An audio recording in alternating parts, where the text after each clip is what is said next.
Argentina মিশরের match নিয়ে বিতর্কটা চলছে, চলবে, কিন্তু তাই বলে আর্জেন্টিনার জয়কে খাটো করে দেখার সুযোগ আছে কিনা এই বিষয় নিয়ে আমি কয়েকটা কথা বলতে চাই।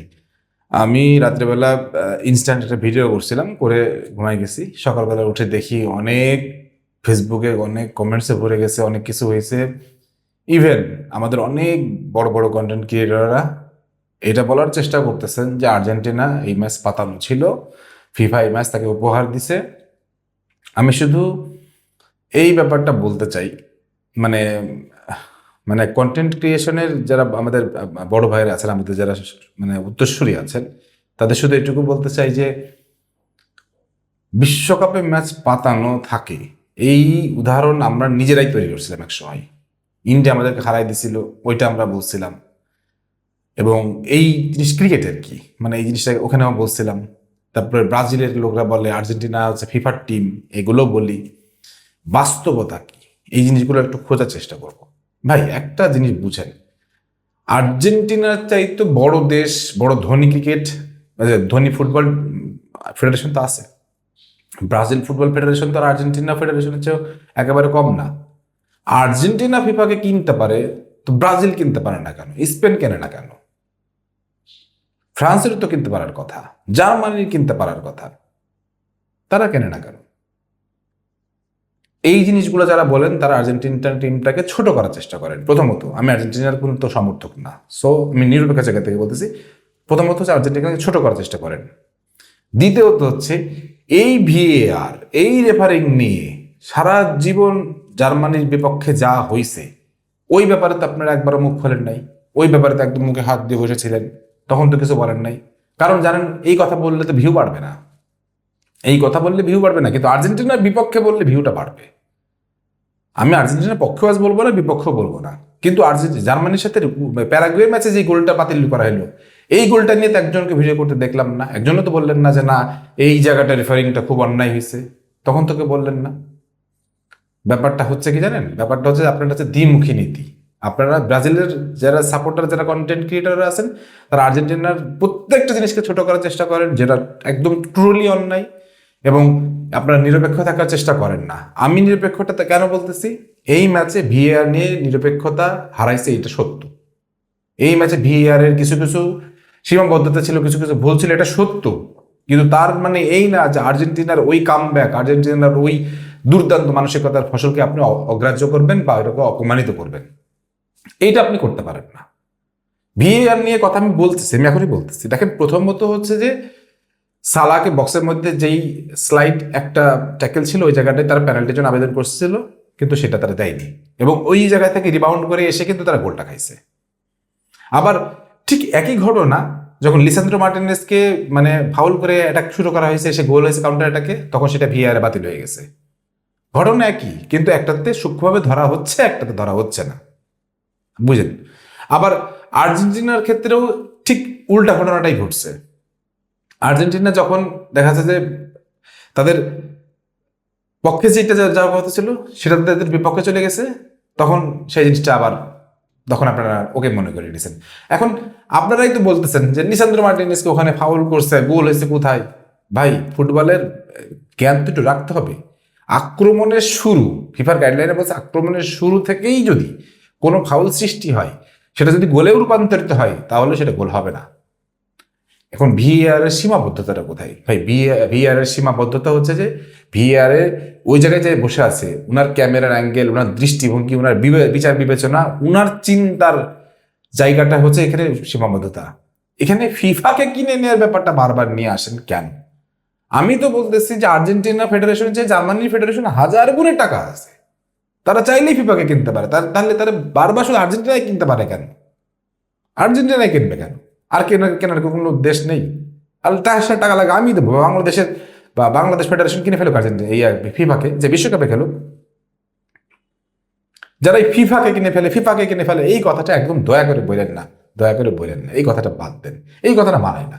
হ্যাঁ, আপনি বলতে পারেন রেফারিংটা নিয়ে বিতর্ক আছে। ভাই, এরকম বিতর্ক রেফারিং ফুটবল, ক্রিকেট সব জায়গাতেই আছে। এবং ফুটবলে এরকম ঘটনা তো আমাদের বহুত ঘটনা ঘটছে আমাদের জীবনে, বহু ঘটনা ঘটছে। ব্রাজিলের সাথে অন্যায় হয়েছে, আর্জেন্টিনার সাথে অন্যায় হয়েছে, জার্মানির সাথে অন্যায় হয়েছে, স্পেনের সাথে অন্যায় হয়েছে, নেদারল্যান্ডের সাথে অন্যায় হয়েছে, ক্রোয়েশিয়ার সাথে অন্যায় হয়েছে। ক্রোয়েশিয়া তো এই ম্যাচে ফিফা রেফারিং এর বিরুদ্ধে ব্যাপক বিস্তর অভিযোগ করে চলে গেছে। কিন্তু আপনারা এই ম্যাচটা যেহেতু ব্রাজিল বাদ পড়ে গেছে, আর্জেন্টিনা কোয়ার্টারে চলে গেছে, এখন আপনারা মাইনে নিতে পারতেছেন না। ব্রাজিল বাদ পড়ে গেল, আর্জেন্টিনা কোয়ার্টারে চলে গেল, আর আমরা এখন কিভাবে তাহলে এটা বলবো যে এটা সঠিক হয়েছে? আমার দল জার্মানির সাথে যে অন্যায়টা হয়েছে সেই ব্যাপারে তো কেউ কিছু বললেন না। আমি নিজে এই রেফারিং নিয়ে কথা বলছি, ভিডিও করছি, যে এইটা অন্যায় ছিল, সেই জায়গাটাতে কেউ বললেন না। আপনাদের ভিউ হবে না আর জার্মানি নিয়ে কথা বললে, আপনাদের হচ্ছে এটা খাবে না কেউ। কিন্তু আমি বলতেছি যে এই ম্যাচে রেফারিং নিয়ে সীমাবদ্ধতা আছে, দুর্বলতা আছে, কিছু ঝুঁকির জায়গাও আছে, কিন্তু তার মানে এই না যে আর্জেন্টিনার জয়টাকে আপনি ছোট করে দেখবেন। 11 মিনিটে 3 গোল, আপনি যতই আপনাকে পেছন থেকে আপনাকে যত মনে করেন আপনার কমিটির টিম, তারপর 11 মিনিটে 3 গোল দেওয়া মানে আছে যে এই দলের সামর্থ্য আছে গোল দেওয়ার। এইটা যদি আপনি মানতে না পারেন তাহলে আপনি ফুটবল দেখা ছেড়ে দেন। এই দলের সামর্থ্য আছে আপনার ইয়া করার, গোল দেওয়ার। আমি আমি আর্জেন্টিনা জার্সি পড়তেছি, এখন আমাকে বানাই দিবেন আপনার আর্জেন্টিনা দালাল, গুপ্ত আর্জেন্টিনা।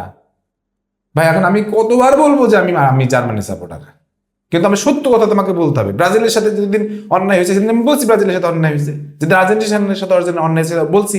আজকে মিশরের সাথে অন্যায় হয়েছে, হ্যাঁ অবশ্যই হয়েছে, মিশরের সাথে অবশ্যই অন্যায় হয়েছে। সূক্ষ্মভাবে দেখলে যদি আর্জেন্টিনাটা ফাউল হয়, তাই সূক্ষ্মভাবে দেখলে মিশরটা ফাউল হবে। কিন্তু ওই জায়গাটাই রেফারির দৃষ্টিভঙ্গি কি, এই দৃষ্টিভঙ্গির ব্যাপারটা এর আগে ভিডিওতে ব্যাখ্যা করছিলাম। দেখেন, প্রথমত হচ্ছে যে বড় কোনো দল বাদ যাক, এটা হচ্ছে ফিফা সাধারণত চায় না, মানে এটা রেফারিকে বলে দেয় না, কিন্তু রেফারি সফট মাইন্ড এটা খুব ভালো করে চিন্তা করে যে আর্জেন্টিনার বিপক্ষে রায় দিলে এই ম্যাচের কতটুকু হারাবে, এই ম্যাচের গ্রহণযোগ্যতা কতটুকু হারাবে, এই ম্যাচ কতটুকু মানে এই বাণিজ্য কতটুকু ঝুঁকিতে পড়বে, এটা সত্য। আর্জেন্টিনার টিম এই লিগেসি তৈরি করছে, আর্জেন্টিনার টিম এই জিনিসটা তৈরি করে নিছে তাদের মধ্যে থেকে, তাদের খেলা দিয়ে, তাদের ফ্যান বেস দিয়ে এই জিনিসটা তৈরি করে নিছে। এখন আপনি কি করবেন?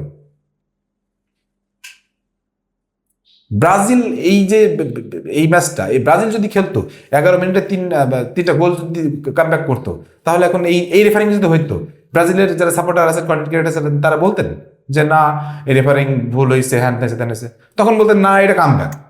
আর্জেন্টিনার ক্ষেত্রে কামব্যাক না, কিন্তু ব্রাজিলের ক্ষেত্রে কামব্যাক। আবার আর্জেন্টিনার ক্ষেত্রে কামব্যাক হলে ব্রাজিলের ক্ষেত্রে রেফারিং এর দোষ হবে কোথায়? এই জন্য বলতেছি যে এই তর্ক বিতর্ক সেটা চলতেই থাকবে, কিন্তু আর্জেন্টিনা কালকে 11 মিনিটে 3 গোল দিয়ে যে কামব্যাকটা দেখাইছে, যে মানসিক দৃঢ়তা দেখাইছে, যে ফুটবলটা তারা খেলছে, এইটাকে যদি আপনি ছোট করে দেখেন, তাহলে আমি বলবো আপনি ফুটবল দেখেন শুধুমাত্র ব্রাজিলের জন্য, শুধুমাত্র অন্য দলের জন্য। আপনি ফুটবলটা দেখেন না, মন থেকে দেখেন না।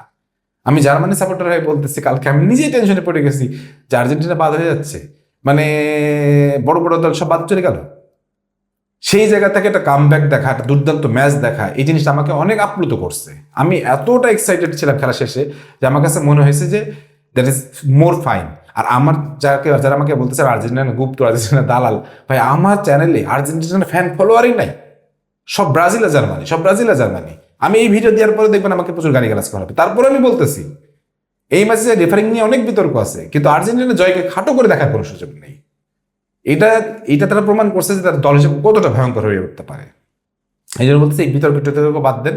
আর আমার দল আর জার্মানিকে নিয়ে যখন মানে বিতর্ক হইলো, মানে যখন রেফারিং নিয়ে বিতর্ক হইলো, তখন কেউ কথা বললেন না। এখন আইসেন আপনার সাধু শাস্ত্রে, আপনাদের এই সাধুগিরি, এই সাধু কন্টেন্টগিরি, ভণ্ডামি বাদ দেন। আমরা এখানে বেশি যা বলি সত্যি বলি, আমরা ভিডিওতে চকমকা ঝকঝকা এই টাইপের ভিডিও কইরা আমরা কথা বলি না। আমার চ্যানেল 10 বছর পরে গিয়ে 1 লাখ সাবস্ক্রাইবার হোক, কোনো সমস্যা নাই, কিন্তু কথা হবে নিরপেক্ষ, যৌক্তিক। আমি এখনো বলতেছি এই রেফারিং নিয়ে সূক্ষ্ম বিতর্ক থাকতে পারে, এবং সেটা সারা জীবনই থাকবে। এর আগের ম্যাচগুলোতে ক্রোয়েশিয়া করে গেছে, জার্মানি করে গেছে, সবাই বিতর্ক করে গেছে, সবাই শিকার হয়ে গেছে, সবসময় থাকবে। কিন্তু এই আর্জেন্টিনা যদি চ্যাম্পিয়ন না হয়, তখন বলবেন কি শালা দেখছি শালার করেও মানে রেফারিং মানে ফিফা পক্ষে থেকেও চ্যাম্পিয়ন করাতে পারলো না। এই জন্য বলতেছে আপনাদের এই কথাগুলোতে কোনো আসা যায় না। আর্জেন্টিনা দল হিসাবে কালকে যেই খেলাটা দিছে, এই খেলাটাকে সম্মান না জানাতে পারলে আপনি আসলেই ফুটবল বোঝেন না। এ ব্যাপারে আপনাদের কি মতামত সেটা অবশ্যই কমেন্ট সেকশনে জানাবেন। সবাই ভালো থাকেন, সুস্থ থাকেন, আল্লাহ হাফিজ।